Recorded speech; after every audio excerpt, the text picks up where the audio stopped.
love the chase and the hunt, and I set the pace when I'm running. Hello and welcome, and thank you for watching today's video. My guest today is Tamara Siemon, and we have, every time Tamara joins us for discussions, I always get emails from parents. And what I really wanted to do was take an extra day and get these questions that have been coming in to me via email and direct message and ask Tamara specifically the questions that you as parents have been asking to me. And so I don't mess this up, other than being a mom, first and foremost, a former Division I athlete at Duke University, which makes her immensely qualified. Tamara is the owner of Elite Mindset, a certified mental performance coach. And I'm going to let Tamara explain all that, but I really wanted to have Tamara on today to speak to the moms that are always asking questions about relationships with the interactions and discussion with their children as it pertains to youth sports and beyond. Also, parent-to-parent relationships, as well as parent and coach relationships. First and foremost, good morning, Tamara.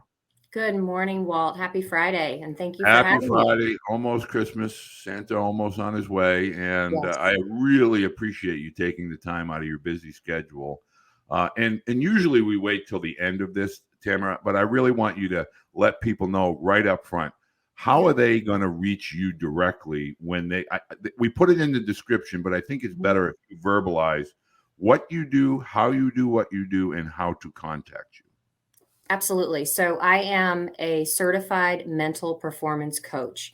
What that means to parents and student athletes is that I am serving as that performance coach who is helping with the mental side of the game, life skills.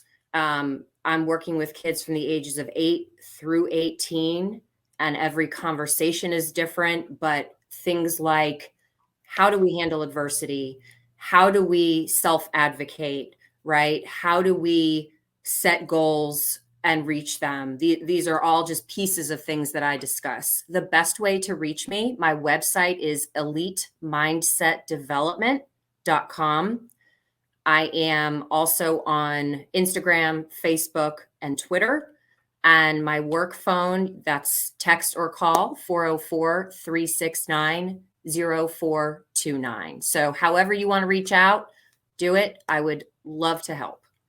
I think it's really a tremendous opportunity for parents of, I feel, the younger student athletes that are just finding their way. When I say younger, I'm not necessarily speaking about the elementary school ages. I'm really speaking about those junior high or middle school ages that are just finding themselves with regard to academics and athletics, as far as maturation and, that maturity that's occurring and how they're finding themselves and where they want to go with regard to not only school, but potentially athletics. And so on that topic, Tamara, I really want to kind of start this morning with talking about relationships with regard to teammates at those ages. There's a lot of, I don't want to call it keeping up with the Joneses, but there's a lot of junior high school student athletes or aged student athletes that are always, well, this one's committing and that one's going to that camp. Can you just talk about the relationships and the rapport between peers during those growth adolescent ages of youth sports? Yes. I'm watching this now. I have a 7th grade son. My daughter's in 9th. So she's just kind of gone through that. My son is going through it now. And so from my perspective and everything I read, it is a decision on the front end as a family that you are going to walk your path and run your race. And it has to start there, because your kids in middle school are still going to pick up on your anxiety, hear what you're saying, and then model that behavior. So Yes. If we could put true relationships on the pedestal they need to be, learning how to come together with people you might not ordinarily be friends with, but learning to respect differences, learning to understand that you don't have all the answers, learning how to pick each other up, right? And be that guy or that girl who's on the fence, even if somebody's playing in the spot you wish you were playing in. So we can't focus enough. We can't state enough how important those relationships are. And you know better than anyone, okay? You had Coach Eric Bakich from Clemson about a week and a half ago. And one of the most poignant things that he said was, we have to get our focus off of the individual. And he held up the cell phone and he said, I don't want somebody basically who is self-promoting only about him or herself. I want the guy, because good athletes are a dime a dozen. So how we can stand out as athletes and how parents should be directing this process is to say, you need to be the best teammate you can be. And being a leader requires serving others around you. So the focus, to bring it full circle, in my opinion, those friendships on the field, but those friendships during a holiday party or going to an indoor jumpy place, like hang out outside of the field and you will have friends for life and you'll see the joy in your child. And that sustains you, because the road is always bumpy in sports. Well, I think this is fantastic, because this is the essence of why I wanted to have Tamara on today, because it's not competing within your group or within your team. It's an understanding of how to become part of a team and understand your role and develop your role. And Tamara, I'd like you to discuss during those ages, especially let's say 10 through say 14 or 15, children grow both mentally and physically at different stages and different levels. And it's not like we're on equal ground. One student athlete might have a growth spurt earlier than the other. One student athlete might be more mature with regard to emotions and feelings. And so could you just discuss that, so a parent understands not all are created equal, not only with regard to ability levels, but maturation levels? Yes. And again, I'm living it right now. So I come from a position of empathy and understanding. And the objective way that I have learned to look at this, I saw a fantastic quote that I recently posted. And it was something about, you have popcorn kernels, you put it in the microwave. Some of them pop sooner than others do. But at the end of the 3 minutes, every single kernel will have popped. So if you haven't popped yet, Love that. Hang out, because you're gonna pop. And I have a son who is physically going to be a late bloomer, because he just is. And so why would I put myself or him through the stress of constantly comparing him? At the end of the day, and I've said this before, Walter, I don't care or necessarily want him to be the best at 12, 13, 14 you've had people tell you that too, like Right. that doesn't mean anything.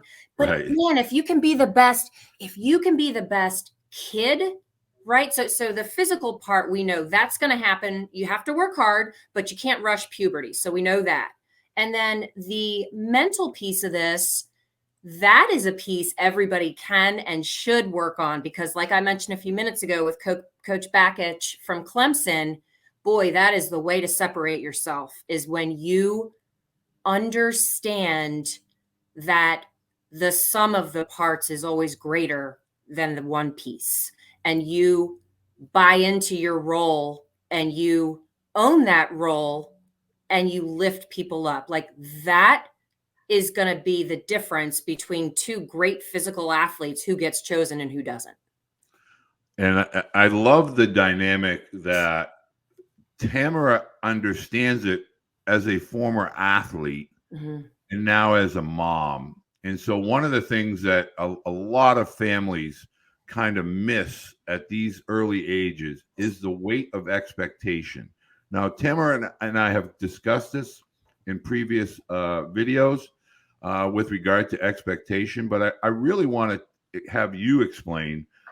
Not all young athletes are destined to be college athletes. They may become high school athletes, but the numbers just unilaterally across all college athletics, not just Division One, show us that there's a significant reduction at the college level. There's just not enough room, not enough teams. So parents during these early ages, let's call it 6 to 14 or 15, what are the how can they communicate and discuss with their children simply just to enjoy, engage the moments, the memories, the relationships, not only with their peers and their friends and teammates, but also their coaches and mentors as well? It's a great question, and I think it's a very fluid situation. So just like you never master the fundamentals, you constantly are working right on the grounders, the hitting, etc. I would say that the same goes for this expectation and approach. So number one, really important that we look internally as parents and separate from the field, outside of the chaos and the anxiety. We need to level set. We need to enjoy the moment. I can't believe my kids are the age that they are. I can blink and it was 7U. Right. I can blink and it was T-ball and he was 4 and he was running in zigzags down the first base line. And like, here we are. And those moments don't come back. So we have to understand and level set up here.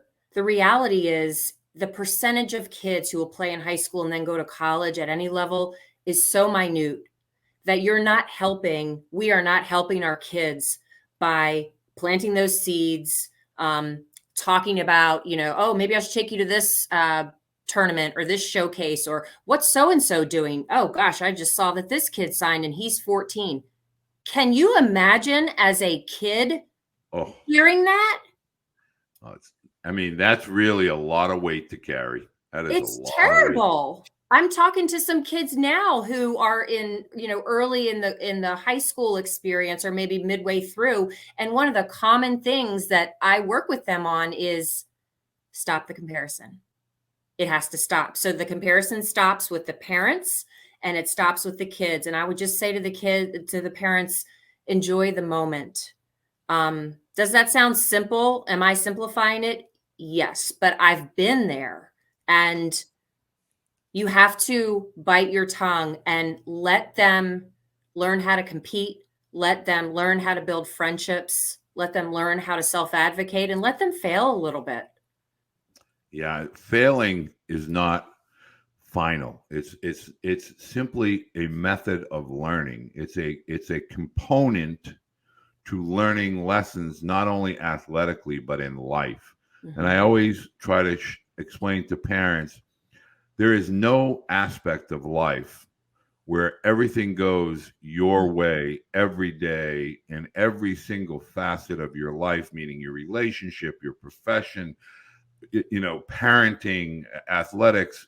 It's always filled with peaks and valleys and a lot of flat lines. And you kind of have to learn how to be prepared for all three of those. And so another dynamic to this is the expected need for better competition. I always get a big kick out of when I hear a parent say, well, Little League isn't that competitive, and we really need to surround our son with more competitive athletes and more competitive coaching with a more competitive schedule. Can you kind of explain to parents that competition is competition, and whether your child is really above average, average, or below average, they all belong within those age groups together, kind of teaching each other as they go along the way. Would you agree with that? I would agree. Like Coach Bakich said, I'm sorry to keep referring, but he's a great guy and a great resource. So I'm glad that you bring him up. Yeah, it was so powerful.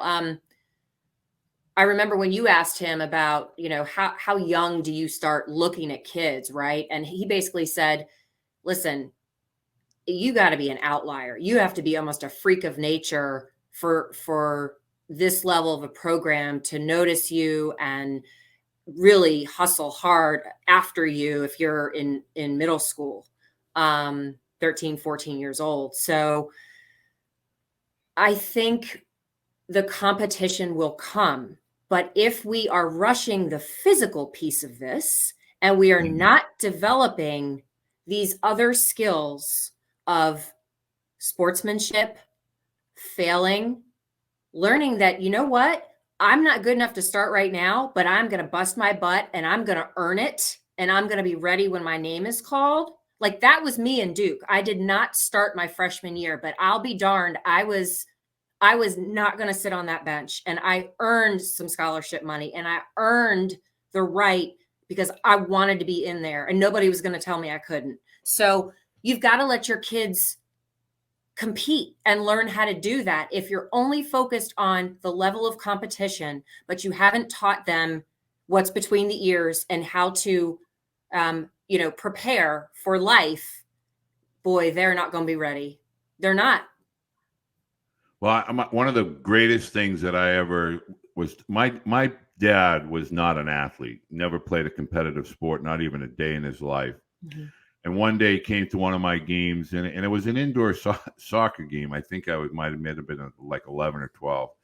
And this really fast, big kid knocked me on my butt. And I mean, physically just put me into the bleachers.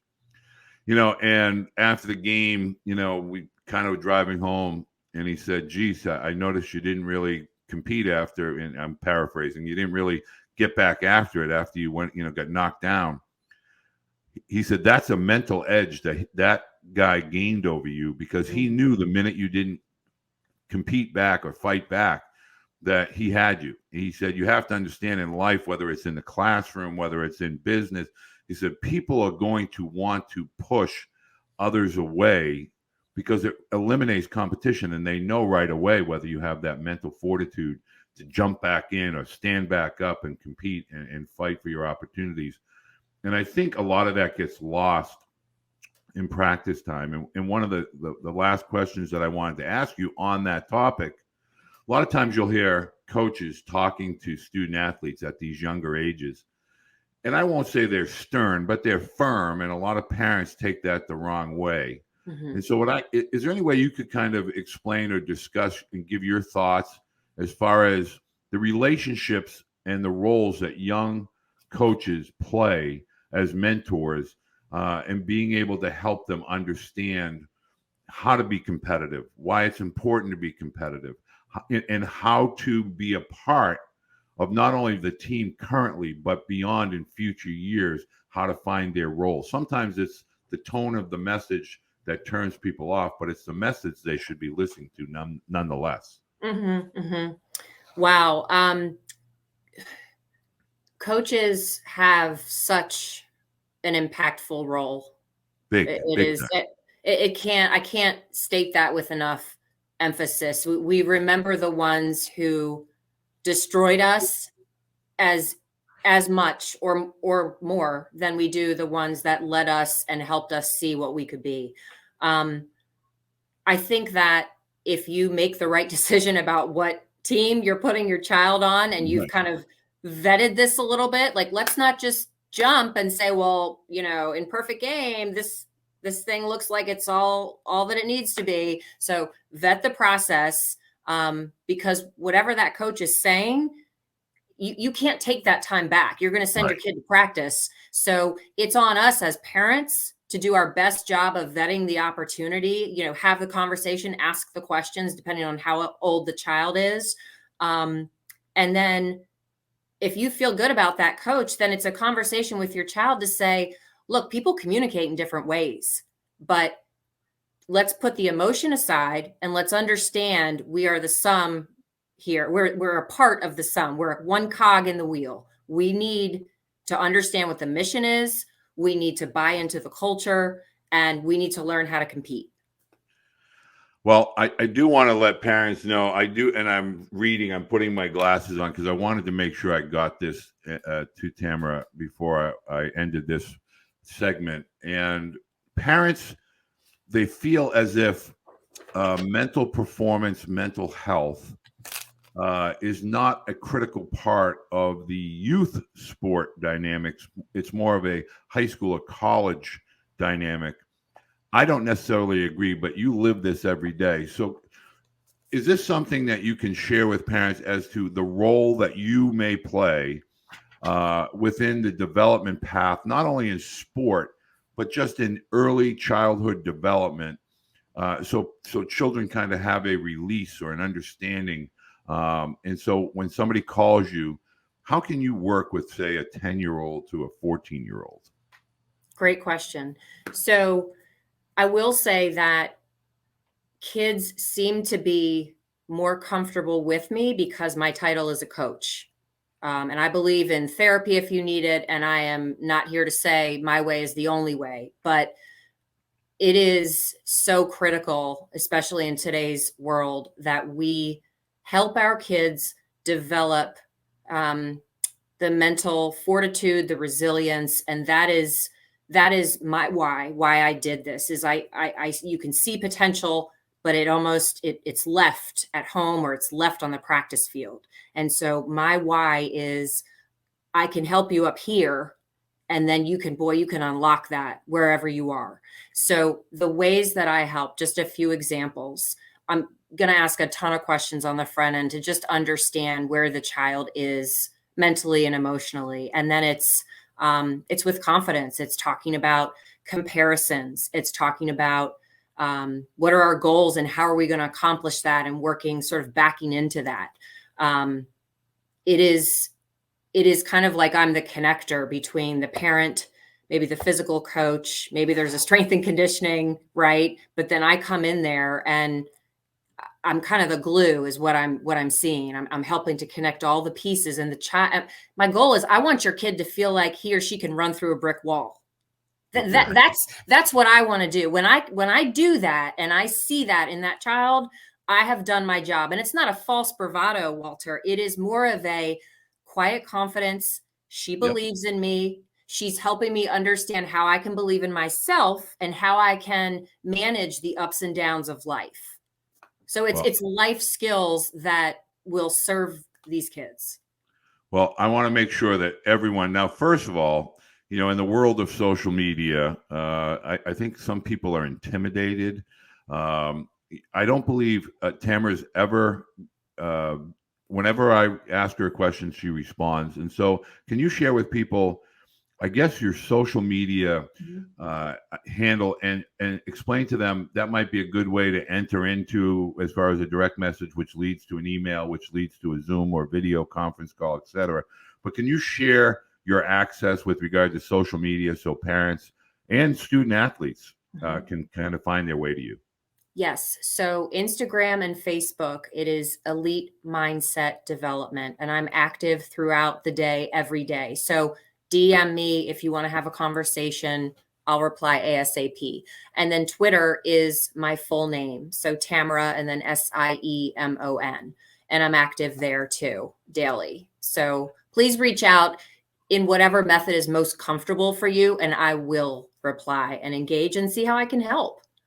Well, I think it's in today's world of combination of social media and the business of youth athletics, I think Tamara can help not only parents, but most importantly, the younger student athletes. They're very savvy with regard to social media, technology, et cetera, and creating a relationship, a rapport, and having that as a part. We talk about nutritionists, we talk about strength and conditioning, we talk about instructors and doing lessons and so forth. It's almost like if we build that on a house of sand or a foundation of sand or a house of cards, everything can crumble. And if you add that mental performance coaching dynamic at the younger ages, and it teaches children how to be aware and how to self-coach. And I think that that's something that I wish I would have had for my children, my sons, when they were younger. And I certainly see the need and the void that is out there currently, which is why I'm very adamant about having Tamara on so many times, because we get these questions. So rather than asking me, which I am not qualified to do do so, but Tamara obviously is. But I want to reemphasize three things. Most importantly, a mom that's living it. So this isn't somebody looking up or down and saying, this is my thought. She's living it every day. The other part of this is that as a former elite college athlete, she knows what it takes and what the process is going to entail from early ages all the way in through college. And so I find that really an intriguing component, because a lot of mental performance coaches, maybe they're very qualified, but they're not a parent or haven't been a parent yet. They weren't an athlete, but they were on the sideline watching athletes. And I think Tamara offers not only us as parents, but children, younger adolescent student athletes, the ability to kind of find their way with some clarity and a different perspective and mindset. So Tamara, I really appreciate you taking the time. As always, I want to say happy holidays, Merry Christmas, Happy New Year. And I'm going to make sure in the description, as I've done in the past, I'll make sure all of Tamara's contact information is listed, her email, all her social media, etc. And by all means, please reach out to her directly. So I don't want to forward anything, and I don't want to get all these questions I am not qualified to answer. So thank you, Tamara, for joining us today. I greatly appreciate your time. Thanks, Walt. Merry Christmas. Merry Christmas to you. And folks, if you like this type of information, if you could go ahead and do two things. One, subscribe, really hoping to carry this channel into 2023, and give us a thumbs up. Spread the word, share it with family and friends, and those that you may feel will benefit from it. Thank you, Tamara. All right. Thank you.